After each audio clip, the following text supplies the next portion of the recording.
All right, welcome back to the Deep Dive. Today we're diving headfirst into a recent IPL clash between the Lucknow Supergiants and the Sunrisers Hyderabad. Yeah.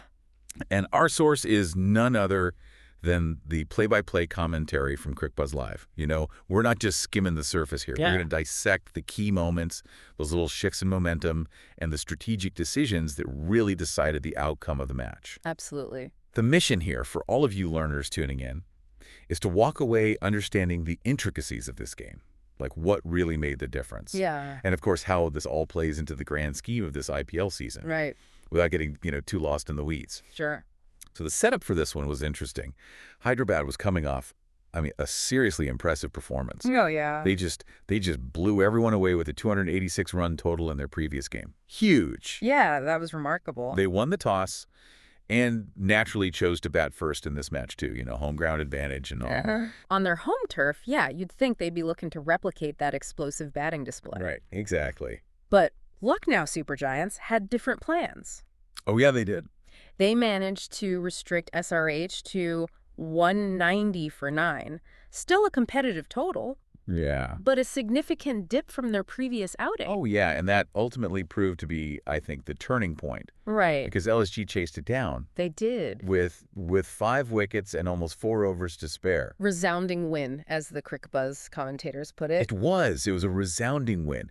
It doesn't quite erase that earlier loss to Hyderabad, in the minds of LSG fans. Right. But it's definitely a statement. It is. Okay, let's get into the nitty-gritty here. Yeah. What were those defining moments, those individual performances that really tipped the scales in LSG's favor? Starting with that toss decision. Yeah. LSG won the toss and chose to bowl first. Mm-hmm. Now, the commentators, they saw that as, a tactical victory right there. Right. The idea being to keep that explosive Hyderabad batting lineup, keep them in check, Contain them, yeah. contain them, and then set themselves a manageable target. Right. To assess the conditions as Hyderabad batted first and then plan their chase accordingly. Right. And it's worth noting that their bowling performance was miles ahead of their first game. Oh, absolutely. Yeah. It was night and day. Yeah. They were described as excellent, their bowling, and far more skillful. More disciplined, more controlled. Yeah. Shardul Thakur, the Lord, Yeah. had a fantastic night. He did. And, they didn't mention him specifically by name, but they talked about the Prince also having a really good game. Ah, interesting. I think they were referring to Ravi Bishnoi, given his importance to the spin attack. And, he had a bit of a rough first match. So to see him come back so strong. Bounce back like that, yeah. That kind of resilience, it's invaluable in a tournament as long as the IPL. Absolutely. It's a testament to the team's ability to learn and adapt from their previous performances. Right. And speaking of individual brilliance, we have to talk about Nicholas Pooran. We do. Because his innings, it was a game changer, a turning point in the match. I think the quote from the commentary was, as good an innings as you can get in T20 cricket. Couldn't have said it better myself. Yeah. He came in at number 3. Right.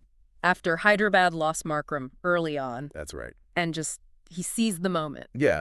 And what was really fascinating was the commentary about his versatility in the batting order. Right. The fact that he can be effective anywhere from number 3 to number 6. Yeah, they were saying he should really face as many deliveries as possible. Right.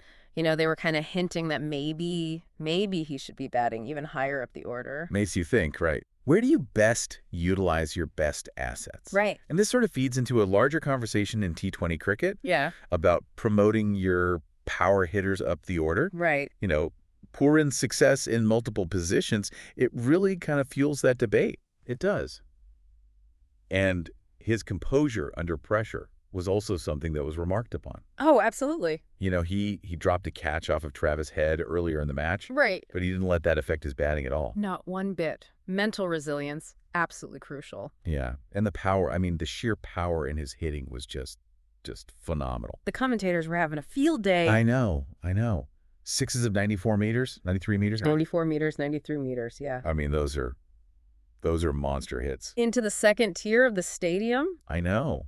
And they were saying that the boundary ropes might have even been pushed back further than usual. Right. So even with that, he was still clearing them with ease. Mm-hmm. And there was this sequence where he hit 2 consecutive 6s off of Simarjeet Singh. Oh, yeah. And they said he didn't even watch where the ball went. That's confidence. I know. That's just pure dominance. It's demoralizing for the bowlers. Absolutely. Shifts the momentum completely. Yeah. And the commentators highlighted his stats against spin bowling since 2023. Mm. An average of 79, strike rate of 187. Yeah. That's just outrageous. Outrageous, yeah. Speaks volumes about his ability to just dismantle spin bowling. Yeah. I mean, it's no wonder they named him the coolest performer of the match. The coolest performer, well-deserved. Absolutely. And then you had Mitchell Marsh at the other end. Right. Playing that sort of, they call the anchor's role. Right. He scored 52 off 30 balls while poor Green was going ballistic. Steady hand. Yeah, steady hand, exactly.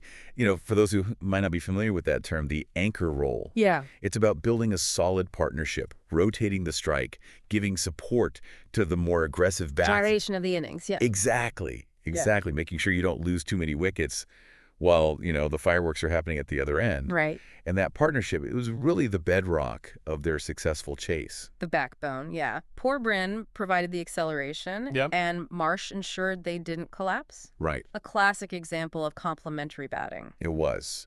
Now, they also talked a bit about Rishabh Pant. Even though his contribution, you know, on the scoreboard wasn't massive. It wasn't a huge knock, no. It wasn't. It was 15 runs.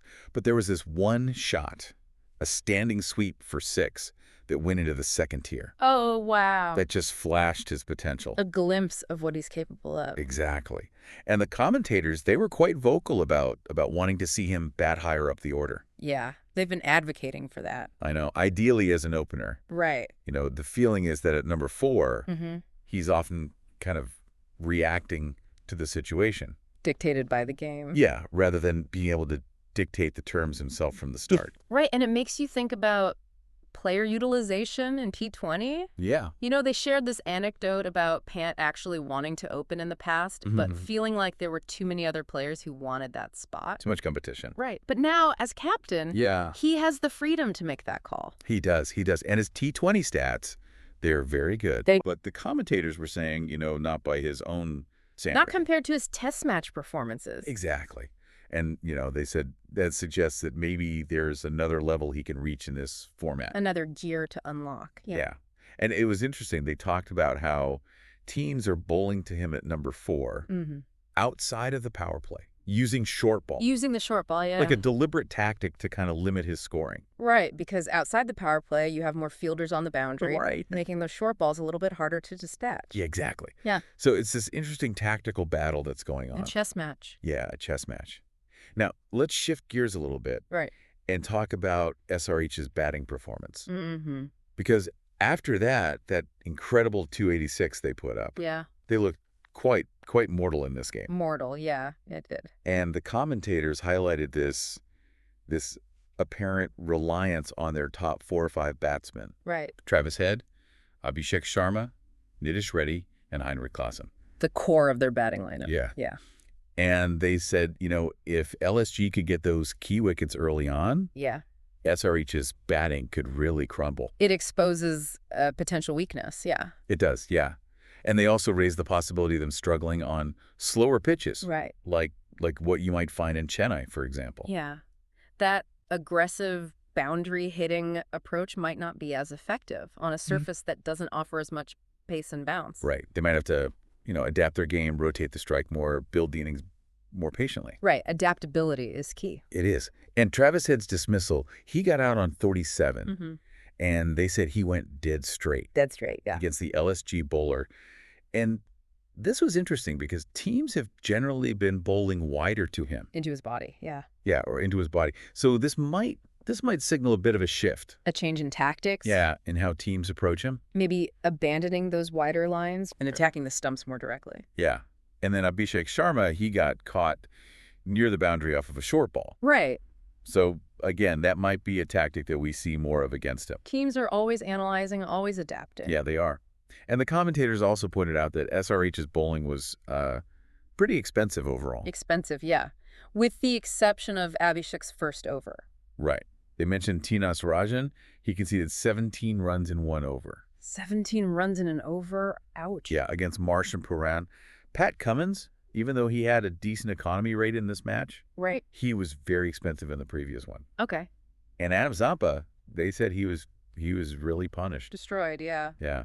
I mean, this has to be a concern for their bowling unit, It does raise some concerns, yeah. especially if their home pitches continue to be so batting friendly. Right, because if their bowlers are consistently being hit for runs on their home ground, Yeah, it can really affect their confidence exactly. and their ability to perform when they play on different types of surfaces.